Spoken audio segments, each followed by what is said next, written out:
Depuis hier, je préparais ce thème et l'Éternel me mettait à cœur de vous parler sur le départ de Lot. Ce sera notre thème. Le départ de Lot. On va prendre deux configurations de la parole. Nous sommes dans Genèse chapitre 13. Alléluia.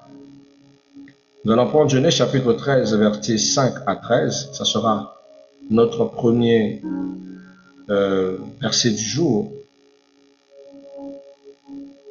Là, on parle du premier départ de Lot, lorsqu'ils se sont séparés avec le père Abraham.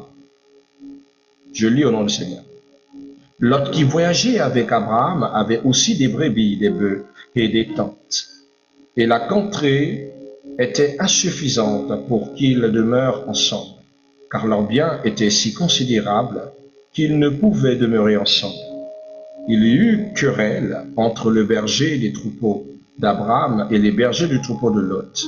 Les Cananéens et les Phéréziens habitaient alors dans le pays. Abraham dit à Lot qu'il n'y ait ni point, je t'en prie, de dispute entre moi et toi, ni entre mes bergers et tes bergers, car nous sommes frères. Tout le pays n'est-il pas devant toi? Sépare-toi donc de moi. Si tu vas à gauche, j'irai à droite. Si tu vas à droite, j'irai à gauche. Lot leva les yeux et vit toute la plaine du Jourdain, qui était entièrement arrosée avant que l'Éternel eût détruit Sodome et Gomorrhe. C'était jusqu'à Tsoar, comme un jardin de l'Éternel, comme le pays d'Égypte. Et Lot choisit pour lui toute la plaine du Jourdain, et il s'avança vers l'Orient. C'est ainsi qu'il se sépara l'un de l'autre. Abraham habita dans le pays de Canaan, et Lot habita dans la ville de la plaine, et dressa ses tentes jusqu'à Sodome. Les gens de Sodome étaient méchants et de grands pécheurs contre l'Éternel. Ça, c'est notre premier passage du jour. Alléluia. Nous venons de voir ici une très belle configuration, celle de l'histoire de Lot. Comment est-ce que Lot va se séparer d'Abraham? Une histoire de terre, une histoire banale, mais qui va apporter une scission, une séparation entre deux personnes qui s'étaient décidées de marcher ensemble. Vous savez, bien que lorsque Dieu a appelé Abraham, il n'avait pas appelé Lot. Quand Dieu apparut à Abraham dans Genèse chapitre 12, verset 1er, il a dit à Abraham de laisser les dieux de ses pères, de quitter la maison de son père et d'aller là où il lui dira d'aller. Dieu a appelé Abraham. Il n'avait pas appelé Lot. Mais quand Abraham a décidé de partir, Lot, son cousin, son frère, a trouvé plaisir à le suivre. Et il s'est attaché à lui. Il s'est accroché à sa vision pour qu'ils aillent ensemble. Bien-aimés, chemin faisant ensemble avec Lot, Abraham et Lot ont gagné beaucoup de gains. Ils ont gagné beaucoup de brebis. Ils ont amassé des terres. Ils avaient des bergers maintenant à leur charge. Ils avaient énormément de moutons. Ça veut dire que le chemin que suivait Abraham, le chemin de l'alliance d'Abraham était un chemin béni. Et Lot en a bénéficié. Mais tellement que la grandeur devenait énorme, et qu'ils avaient tellement de suffisance, Lot est tombé dans le vice de se sentir à la hauteur d'Abraham, le vice de voir Abraham comme étant un oppresseur. Car les brebis d'Abraham prenaient de la place sur l'espace dont ils se partageaient. Et pourtant, ils sont frères, ils auraient pu être égaux. Mais les bergers de Lot trouvaient que les brebis de Abraham empiétaient sur leur terroir. C'est comme ça que Abraham lui dit, s'il te plaît, qu'on ne se chamaille pas, on est frères. Faisons le tout de garder certaine harmonie, une paix entre toi et moi. Et l'autre va décider, il va dire à Abraham, tu vois, chacun va choisir son chemin.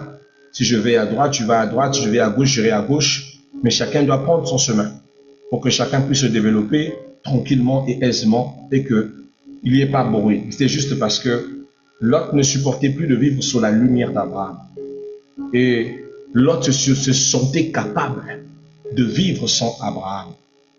Lot décida de se séparer, de sortir, de partir. C'était la première fois que Lot exécute ce qu'on appelle un départ. Vous savez, Lot est le neveu d'Abraham. Il avait tous deux prospéré. Abraham, un homme de paix, propose une séparation. Il dit, sépare-toi donc de moi. Alors il y eut cette séparation dont nous avons vu. Or, bien aimé, ce n'était pas un bon choix. C'était le mauvais choix de Lot. Le mauvais choix de Lot était de choisir par la vue.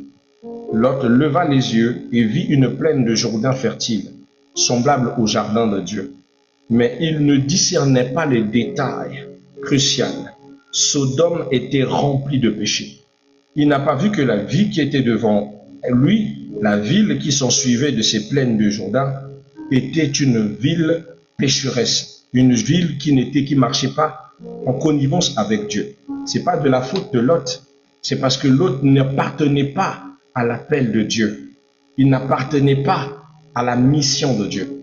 Quand Dieu a appelé Abraham, c'était pas Lot qui était appelé. Lot n'était que derrière Abraham. Lot était béni à cause d'Abraham. Et Lot a pris une décision très dangereuse. Alléluia. De choisir de construire son espace, son enclos, là où il devait gérer sa bergerie, dans une étendue qui allait vers le Sodome et Gomorrhe.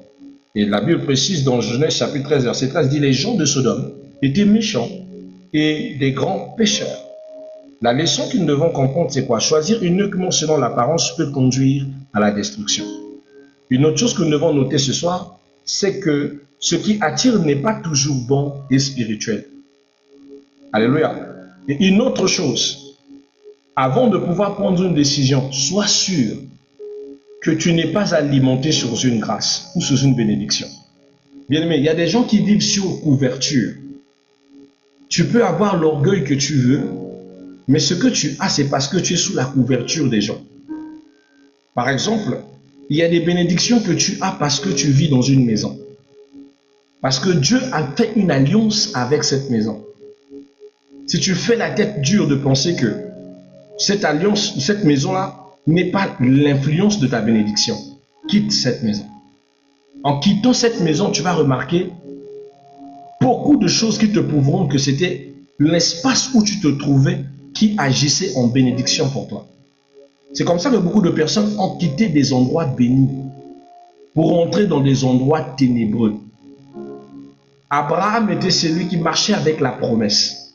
L'autre n'avait pas la promesse. Fais attention de te séparer de quelqu'un qui t'a béni sous sa promesse. Le jour où tu vas quitter celui-ci sans marcher sous ta propre promesse, tu vas vivre la sécheresse et la vie et la souffrance que l'autre a subi. Un choix malheureux. La séparation de l'autre n'a pas été un préjudice pour Abraham. Un préjudice sentimental, parce que ça fait mal de voir son frère s'éloigner, mais pas du tout financier ni matériel.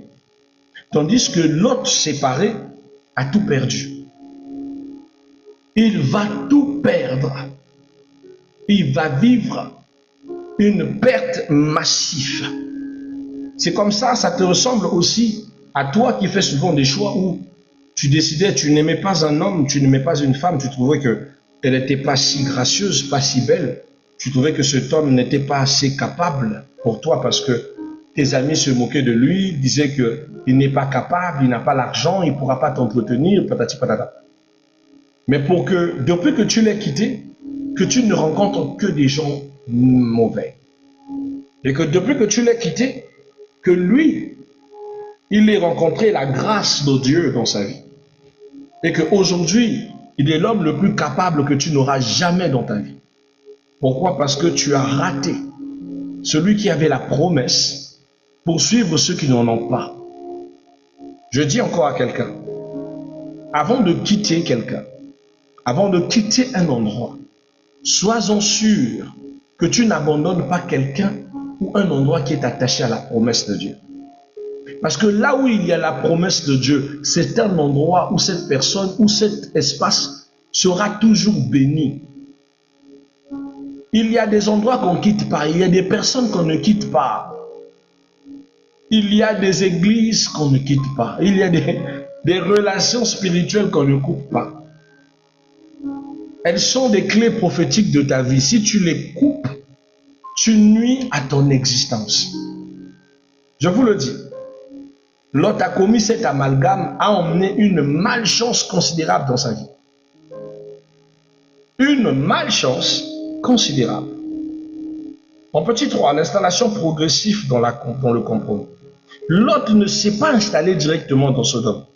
D'abord, il le regarde, ensuite il s'approche, puis il habite dans la ville. Il choisit d'aller habiter dans la ville de Sodome et Gomorrhe. Le péché agit souvent par progression, pas par choc brutal. Un petit compromis aujourd'hui, un peu devenir une grande chute demain. Il est allé dans un endroit où toute l'éducation qu'il avait reçue avec Abraham, tout l'équilibre qu'il avait du Dieu d'Abraham, a commencé à se perdre. Donc il a cessé de marcher selon l'alliance. C'est ce qui se passe lorsque vous abandonnez l'homme de la promesse, ou la femme de la promesse, ou le lieu de la promesse. Soyez-en sûrs, les attitudes de ce lieu vont se perdre. Et vous allez être compromis par les effets du nouveau lieu. Il y a des choses que vous n'étiez pas accoutumés à faire que vous allez faire.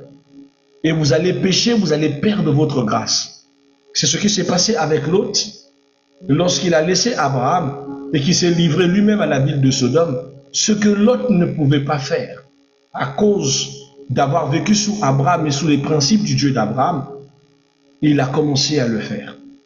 Il a commencé à faire le mal que faisait le peuple de Sodome et Gomorrhe. Un peuple qui baignait dans le péché. Alléluia. Alléluia. Donc c'est ça le problème avec l'autre. L'intervention de Dieu dans la grâce, malgré tout. Dieu décide de détruire Sodome et Gomorrhe. Pendant que Lot voyait en Sodome, dans les terres du Jourdain et de Sodome, des terres bénies, des terres où il pouvait toujours prospérer à tout égard. Mais il ne savait pas que dans le plan de Dieu, cette ville qui s'appelait Sodome et Gomorrhe devait être la cible de la destruction. Parce qu'il faisait ces choses qui ne plaisaient pas à Dieu. Et c'est comme ça que non seulement il va entrer pour vivre dans cette ville, non seulement il va commencer à faire son commerce là-bas, non seulement il va perdre beaucoup de choses là-bas, mais aussi quand le déluge du feu, du soufre, va descendre sur la ville de Sodome et de Gomorrhe, il va tout perdre, maison, biens, et même les animaux qu'il avait, les bergers qui travaillaient pour lui, il va tout perdre. Quand vous vous éloignez de votre promesse, ou du partenaire qui a la promesse, parce que tout le monde n'a pas toujours la promesse. C'est vrai que chacun développe une promesse particulière, mais il y a des personnes qui sont votre promesse.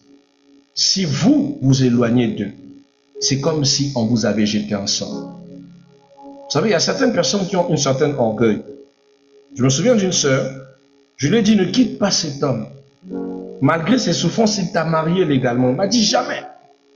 Je ne peux pas accepter de vivre dans la pauvreté. Elle a quitté ce frère. Ils se sont séparés, ils ont rompu dans toutes les normes, dans toutes les manières qu'on procède pour rompre. Elle est allée, rapidement, elle s'est trouvée un monsieur. Un monsieur qui lui vantait l'apparence de travailler dans le pétrole. Et elle aussi, elle a cru, comme le monsieur avait su une suffisance financière. Elle m'appelle, elle m'a dit, papa, tu vois, moi je te disais que ma chance n'était pas avec ce monsieur-là. J'ai rencontré un pétrolier, le pétrolier va m'épouser très bientôt. Donc très bientôt, je viens te laisser le faire part.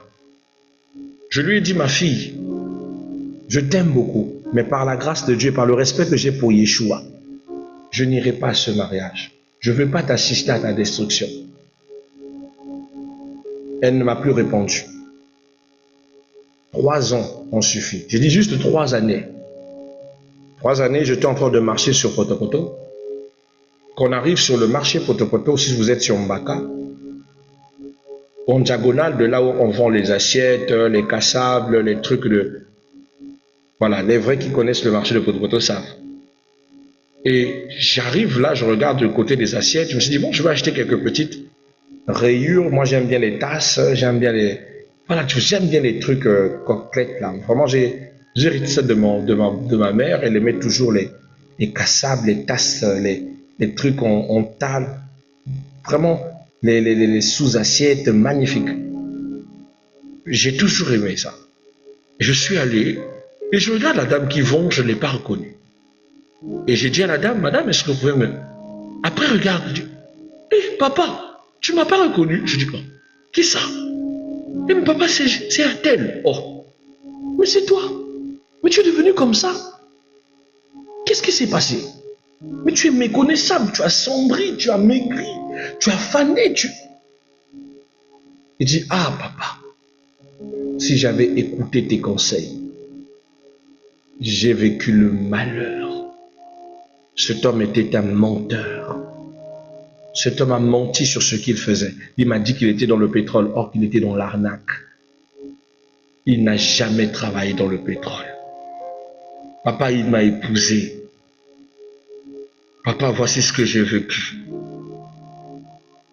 On l'a attrapé pour escroquerie, on m'a attrapé, nous sommes allés en prison.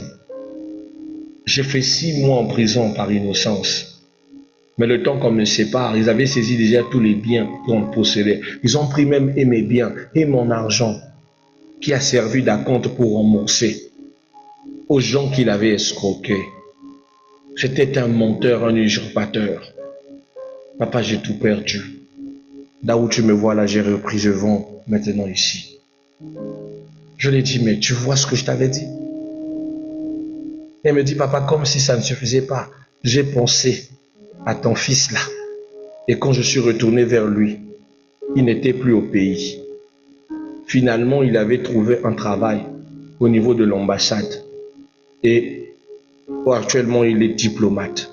Donc, il est l'un des équipes qu'on a fait choisir pour aller travailler, pour représenter le Congo aux États-Unis. Il vit bien. Il s'est même marié et a emmené sa femme. Ils vivent actuellement aux États-Unis, pendant que moi j'ai tout raté. Je lui ai dit, tu vois, il y a des personnes qui marchent avec une promesse. Ils peuvent avoir l'apparence de la pauvreté dans un début. Mais vous reconnaîtrez ces personnes, c'est que même dans leurs difficultés, rien ne manque sur leur table. Dieu les bénit jour pour jour. Faites attention à ces personnes-là. Ces personnes-là sont des personnes, quand le temps de Dieu arrive, Dieu les ravit dans le ciel. C'est-à-dire, il les élève brutalement. Vous n'allez pas reconnaître ces personnes.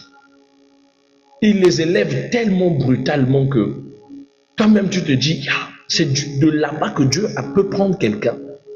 Et tu oublies que Dieu prend de la poussière à l'élévation. Il y a des personnes que vous ne pouvez pas blaguer. C'est-à-dire, vous ne pouvez pas vous dissocier. Si vous ratez cette personne, c'est comme si votre vie devient lugubre, fade. Comme si vous avez tout raté dans votre vie. Vous comprenez? Et le mal dans ça, c'est que c'est souvent des événements uniques dans la vie. Si vous avez raté cette opportunité, la prochaine personne ne sera qu'une contrefaçon. C'est-à-dire que vous allez vivre avec le semblant de la grâce, mais vous vivrez dans le regret d'avoir raté la première opportunité toute votre vie. C'est ce que Lot a vécu. Est-ce que la souffrance de perdre Lot était une souffrance pour Abraham? Oui. Est-ce que c'était un mal nécessaire? Je dirais non. Parce que même avoir perdu Lot n'a pas baissé un centime de la grâce d'Abraham. Abraham a encore prospéré, même après Lot. Je dis à quelqu'un, il y a des gens qui voudront se séparer de toi. Mais sois-en sûr d'une chose, tant que tu as la promesse de ton côté, tant que tu as Dieu de ton côté, alors bien-aimé, n'aie pas peur. Laisse qui veut se séparer de toi n'a qu'à se séparer. Mais la promesse de Dieu t'emmènera plus loin que ces personnes n'ont su t'emmener. Il y a des gens qui ne sont que là pour te faire comprendre la valeur de ce que tu as. Tu sais, quand tu as des gens, tu vis avec des gens qui te dénigrent. Quand tu marches avec quelqu'un qui ne t'a jamais valorisé, tu ne sens pas ton importance. Mais ce n'est que quand ces personnes-là te quittent et que tu rencontres quelqu'un de spécial qui vient te dire que tu es spécial, ce n'est que là que tu comprendras que tu es une étoile. Tu comprendras qu'il était nécessaire qu'il parte pour que quelqu'un vienne te rappeler que tu étais une étoile et que tu vivais, on dirait comme si tu n'étais qu'un bouton dans une maison. Certains départs sont nécessaires. Dans le paradoxe de notre enseignement de ce soir, je vous présente vous autant qu'Abraham, vous autant que Lot. Il y a de ceux que vous ne devez pas perdre. Il y a de ceux que vous ne pouvez pas lutter de perdre. Il y a de ceux que vous ne pouvez pas lutter de perdre. Abraham voulait que la paix règne. Mais Abraham ne pouvait pas s'empêcher de voir Lot partir. Il avait déjà compris que le bruit qui jasait là, c'était un conflit d'intérêts. Voilà pourquoi Abraham lui a dit, moi j'irai de gauche ou tu iras de droite. Une manière de dire à Lot, je peux te céder le territoire. Et Abraham est parti. Lot est resté. Abraham est allé nicher dans les territoires de Canaan, le lieu de la promesse, là où coule le lait et le miel. Tandis que Lot a laissé même l'espace où ils étaient avec Abraham pour aller au Jourdain, sur les terres qui jalonnaient jusqu'à Sodome et Gomorrhe. Des terres qui étaient verdâtres juste à cette époque. Et après, Sodome et Gomorrhe, elles sont devenues un espace désertique. Faites attention. Ce n'est pas parce que vous voyez de vos yeux que c'est un bon choix que c'est l'est. Vous savez, je l'expliquerai toujours. Quand l'Éternel me présente mon épouse, je la regarde. Je ne vois pas en elle d'abord toutes les choses que j'aime chez une femme. Ça, c'est la première des choses. Ça veut dire que oui, elle était belle. Elle est belle. Je dis bien elle était parce que parce qu'elle ne ressemble plus à comme je l'ai connue. Dieu l'a tellement façonnée à mon goût et à mon genre. Vous comprenez? Quand je l'ai rencontrée, je n'ai trouvé aucune affiliation. J'avais une manière, j'avais un genre de femme que j'aimais. J'étais trop strict, j'étais trop rigoureux. Donc, Dieu me présente quelqu'un qui, de base, ne répond pas à mes critères de présélection autant que homme, autant que ce que je suis, ce que je sens. Vous entendez? J'ai dit à Dieu, écoute, si c'est ton choix que tu as fait, la seule chose que je te dis, je te demande, il ne faut pas qu'elle souffre. Alors, je ne veux pas qu'elle souffre. Alors, donne-la ou fais d'elle qu'elle soit comme je veux. Il faut que tu la façonnes à mon goût. Il faut que tu m'emmènes, pas seulement à l'aimer, mais qu'il devienne mon genre. Vous savez, de jour en jour, j'ai vu Dieu tailler. Sans miracle. Souvent, je vois les photos de notre début avec mon épouse et je vois les photos d'aujourd'hui. C'est carrément une personne, le même visage, mais pas le même corps. Dieu l'a façonné, l'a taillé jour pour jour. Et moi, je l'ai commencé à l'aimer jour après jour. Et jour après jour, je ne sais même pas à quel moment je me suis senti hyper amoureux. Ça n'avait même pas fait 1 mois, ça n'avait même pas fait 2 mois que je n'arrivais plus à me défaire d'elle. Parce que le lien qu'on avait n'était plus seulement sentimental, mais c'était plus spirituel et aussi sentimentalement puissant. Elle était ma promesse et j'étais sa promesse. Vous comprenez?